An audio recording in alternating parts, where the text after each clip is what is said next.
welcome back to Interviews at Reconnect Health Center. We are very fortunate today to have Michelle Collins with us.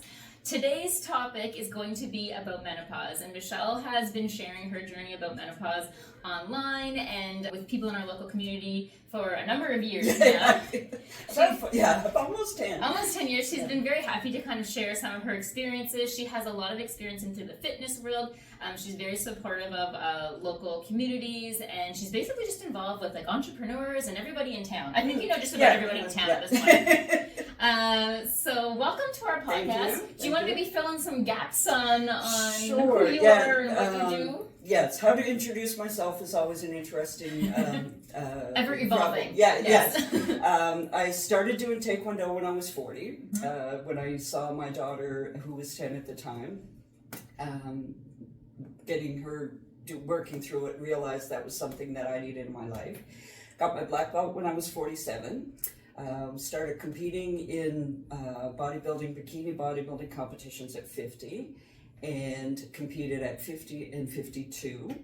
And currently I am a burlesque performer working with Talent and B Management. And a donut slinger at Halo. So she's all over the place. But I think what was really unique to your story was that right around the time of menopause was when you really got into this fitness journey, right? Yes. And I think that that's a wonderful, it's such a time of change, and with change in health status, people do see that as an opportunity to start instilling new health behaviors. Yes. And some people will find that very, very overwhelming. You kind of like took the bull by the horns and not only did you start a fitness program, but like you started competing in fitness, and then shortly after you started doing burlesque. Yes. So like you really came out of your shell at that point. Right? Yeah, one of the reasons, the main reason I started doing bodybuilding competitions, I had friends that were working out and also doing competitions at the time. They were in their 20s. And as I was nearing 50, I was hearing a lot from people, particularly women my own age, of the downsides of aging and how they were feeling bad about who they were and what they were doing and getting older and all that. I had the experience of watching my mom live with cancer for 27 years. Her philosophy always was the opposite of aging is death. So given the two, aging sounds pretty good. And by the time she was 50, she had gone through hysterectomy, mastectomy, had surgery again on the mastectomy site because the cancer returned, had lived with bone cancer for many years before she passed. So that part of me really kind of got pissed off with people complaining because they were basically in good health. Right. So I decided to do a bodybuilding competition when I was 50 to celebrate having all my body parts, and just kind of, I guess that was the start of me breaking out those stereotypes of what people, of particularly women of certain ages, should or shouldn't do. Loved my first show and decided to do it again. Had a coach, and really during that time when I was 50, turning 52, was also when I was starting to go through menopause. Right. So the kicker, right? The kicker, yes. And didn't really realize it until I was kind of going through it because the very restricted diet, very intense workouts, which is not what I would recommend for general people who are wanting to be doing fitness journeys. But for me, to get on a stage, you do those things for a certain moment in time. So it wasn't a lifestyle thing forever, but it was for that amount of time. And I really didn't have a lot of symptoms of menopause during that time. There was some hot flashes, but not really anything that wasn't bearable. Wasn't interfering. It wasn't really interfering. It didn't really. Which they can interfere with flags. Which I found out after I finished competing. So you think the healthy, not healthy lifestyle. You think the significant amount of exercise and the nutritional requirements from a fitness show altered. Yeah, and it also, for me, doing the show also, I wasn't drinking alcohol during that point. I wasn't eating extra sugars. I was really focused on, I didn't miss my workouts, didn't miss my meals. Like, so all of those things would be doable for anybody going through that. And it was really, like I said, kind of an extreme version of that kind of a lifestyle, but it was really made a very significant change when I started having a glass of wine again, or when I was eating more sugar, or not eating as clean as I was before.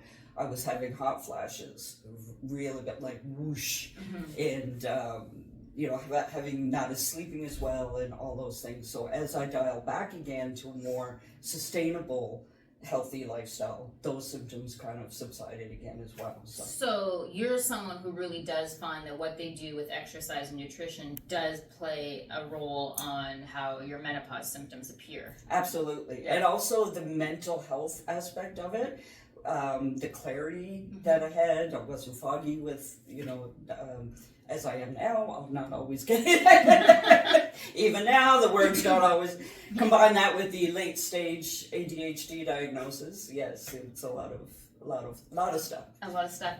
And so what are you currently doing now for fitness? So right now I still have a coach because I'm somebody who needs to be held accountable. And I know if I have to do a check-in, then I will keep things in line a little bit better. I work out 3 times a week doing weights and usually try to do some cardio, just walking or whatever in between. Still eating on a meal plan. But basically that also kind of falls in line with my ADHD because I can eat the same things quite often and not get bored of it. It's just easy for me to know that I'm always what I'm eating ahead of time, so planning meals makes it easier for me to do that. So yeah. Do you do cardiovascular exercises as well? I do, just basically walking or time on the treadmill. My weight is significantly different than it was when I was bodybuilding. That has been a challenge for me, just personally, and it took a long time because I was always comparing myself to my stage pictures and what I was doing then, which is not sustainable, and I knew that, and I know that, but still you get that, and you have the attention for that, and that's kind of place on your mind too. But like I said, afterwards, the weight gain definitely has been an issue for me. Which is one of the reasons why I got into burlesque. Into burlesque, okay. Yes. So we're taking hold on, you kind of unpacked a lot there. Let's unpack that back up. Because I think you made a very valid point when you say that you kept comparing yourself to your stage body. Because whether you compete in fitness or not, I think everybody has a version of themselves in their mind that they want to look like. Right? And I think that menopause is hard because people who have had a long history of fitness feel like they get sucker punched because all of a sudden the same things that they had done previously are not working anymore, and you feel like you're banging your head against the wall, right? And I think that's something that needs to be talked about because I think a lot of women in particular will really feel like they're failing. Do you know what I mean? Like they have a lot of self-worth tied with... You are now repeating a conversation I had with my coach. A couple of weeks ago, because I kept saying I want to get back to... I don't want to get back to what it was like on stage, but I want to get back to a better weight. I want to get back to... And it took me weeks, and then I finally realized, like, you can't get back to anything. If you're focused on getting back to something, you're not progressing in anything. So my mind shift then became not to get back to something, but to gain better health and to gain better sleep and to gain more energy and to gain whatever body shape that manifests in. So you're reframing your goals. So not trying to get back to what I was like when I was 20 or 30 or 40 or 50. But to just focus on where I am now, be the healthiest version of who I am now, the happiest version of who I am now, and then that's a success, not a failure. Amazing, yeah. And it's funny that it takes me a long time to get there. Still trying to get there.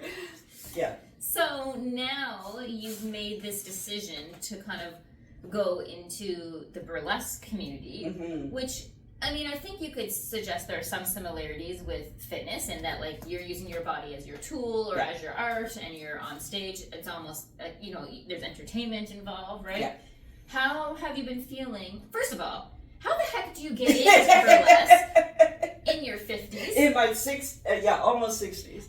Did it feel like a welcoming community to you? Yes, and absolutely. Give us a little, share a little bit about that experience. So when I competed in October 2016, one of the girls that I had met through that journey, who has become a dear friend, was talking even then about wanting to do burlesque and to create burlesque community and shows and things like that. And so we talked about that a lot in the intervening years.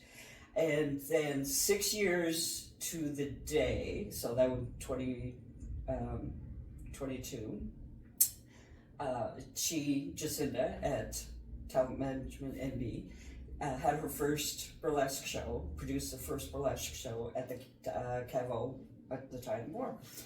And I was like, if I had just been a little bit more proactive in my planning of my burlesque journey, we could have been on the stage together at that time. But things work out as they work out. So I helped out at that show and just loved it. And it was a sellout show and just fabulous. And so I said, I definitely want to do the next show. So my persona, Sea Salt, was born while I was walking on the treadmill when I saw Jacinda's first post about the first show. This is your burlesque persona. My burlesque this is like your persona, stage my character. stage persona. Okay. Her burlesque persona is Cayenne Pepper. Right. And so I thought, well, if we could try to, and then there was the salt and pepper thing, which is salt, and then I was like, okay, sea salt, CEE, which is also connects to my roots coming from Newfoundland. And there's a legend of the Silkies, which is a seal that comes ashore and sheds its skin, and they can walk around as a human. And I really love the imagery of, again, shedding your skin, shedding the stereotypes, sharing the pressures or comments or anything that society puts on us. So that's how Sea Salt was born. And the first show I did was the Christmas show in 2022. And I just went down to lingerie at that point. And actually, Sea Salt went down to lingerie.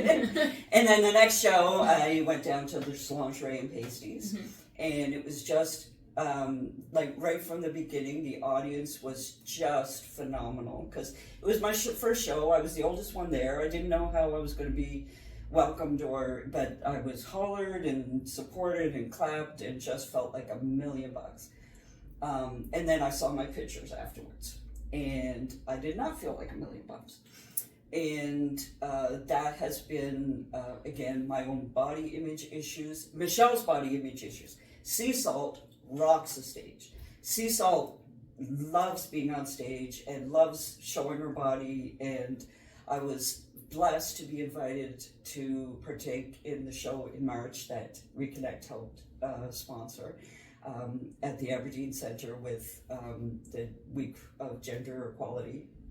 And so I was able to, in that show, do a routine that brought from my childhood through my womanhood to now my crone years, which was really well received. I got a standing ovation at the end of it and cried, and other people cried, and it just seemed to, it was a very healing journey for that, just kind of wrapped everything up with a bow. And so at that point, I understood the difference between my two selves and how, so I'm trying to incorporate more Sea Salt into my daily life and give myself the love that Sea Salt has for herself. Sorry, I'm getting I'm getting verklempt, but yeah. And you're right. Like, there is that emotional, because I think what I'm really taken by with what you're describing is that, like, when you were on the stage,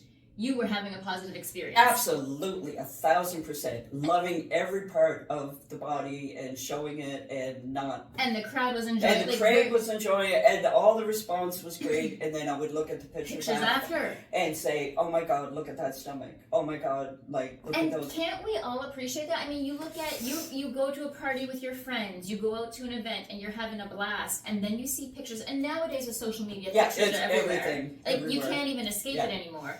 And all you can think back is like that positive experience that you had is now tainted in this negative light because of our perceptions. Or of how even just erased altogether. Yeah, and that's like what you're sharing is important because it's a very common struggle that people have of any age. Of any age. But I do think there's something about like going through midlife and going through menopause where it's like we don't talk about menopause enough, and so I think during your puberty years.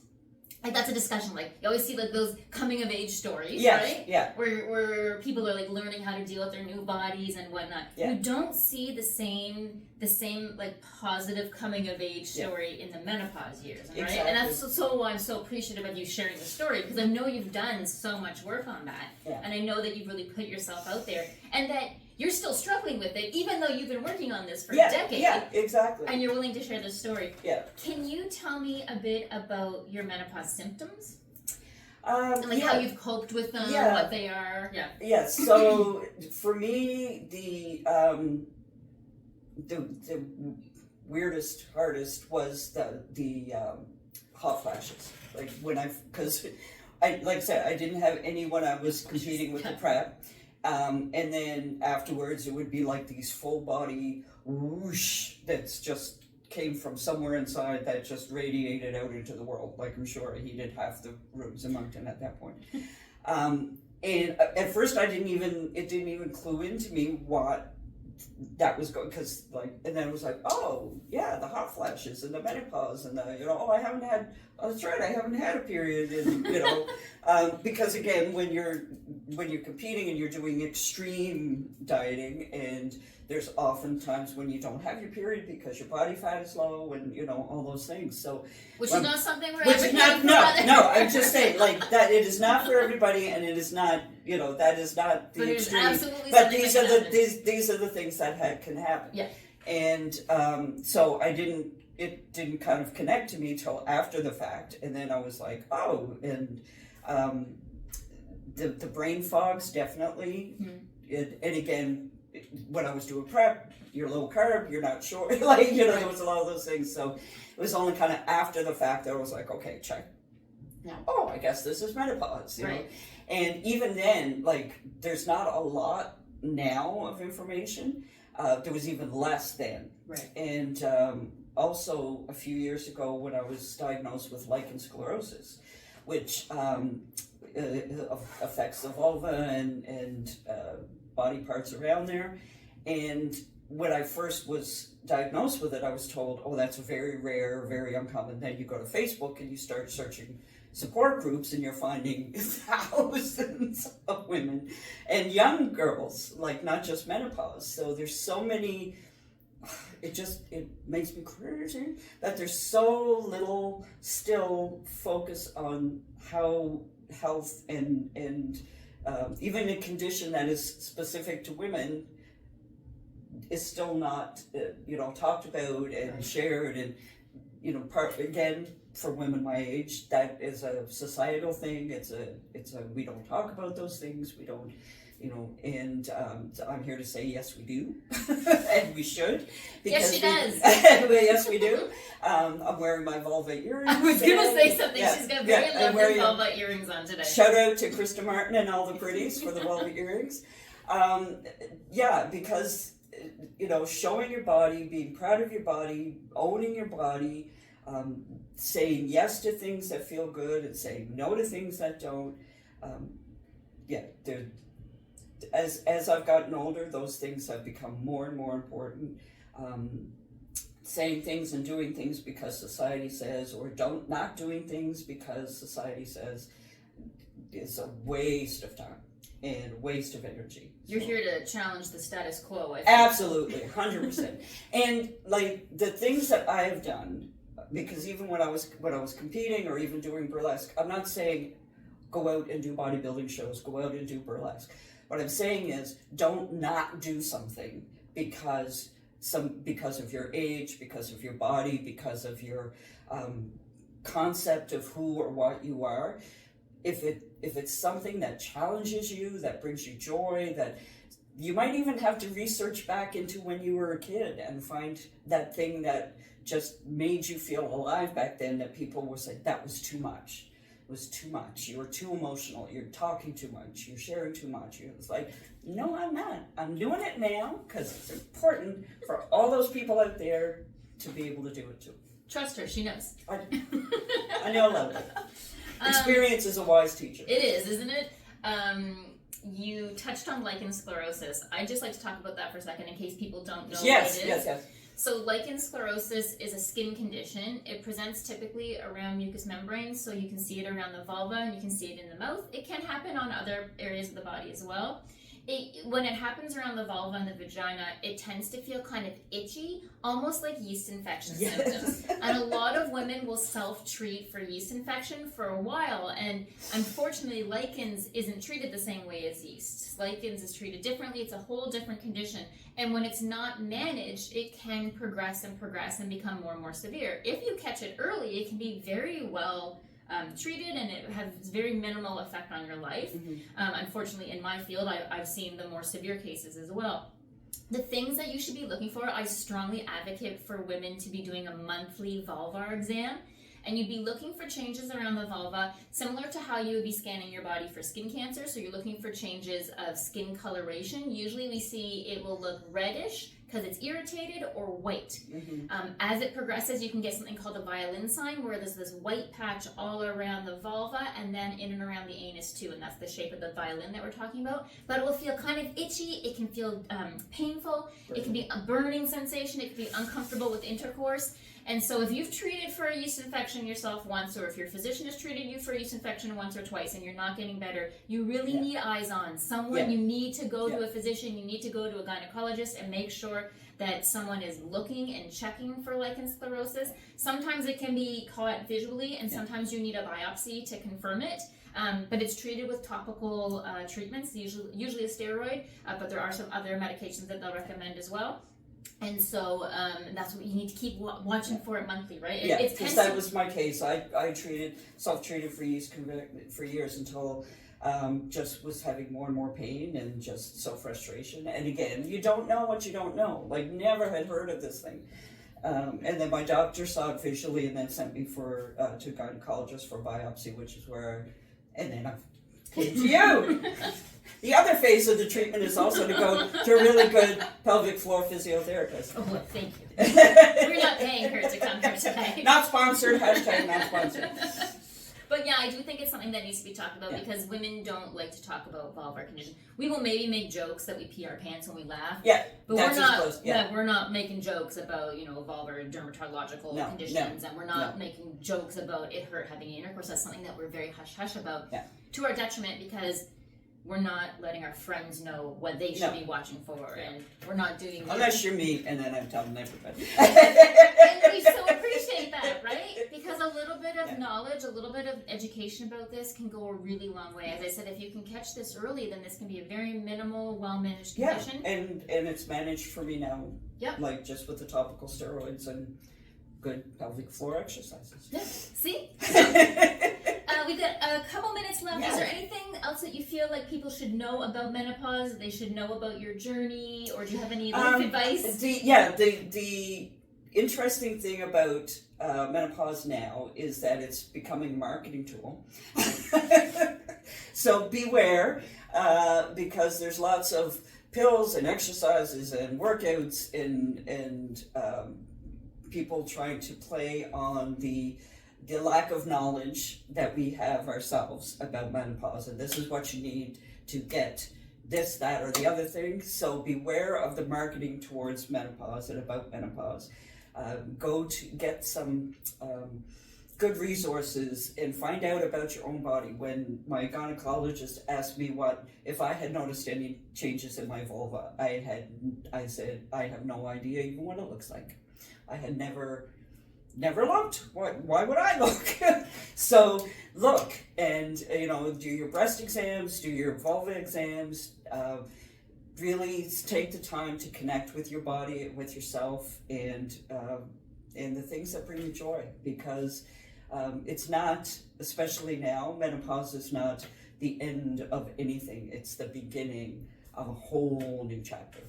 That's amazing. Thank you so much for spending time with us today. I think you were so incredibly brave and courageous, and we are so lucky in our community to have an advocate who will speak about these things and share her story, because as I said, there's not many people that will talk to you about all of this.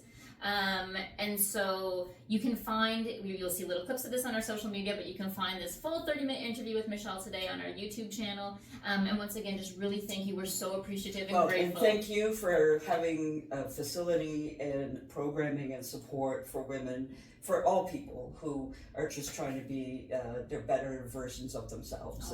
Thank you and having these conversations, because then it opens the door for other people to have conversations. We're just mutual admirers. We just love each other so much. It's just, Thank you, everyone. Thank Bye-bye. you. See you next Bye-bye. time.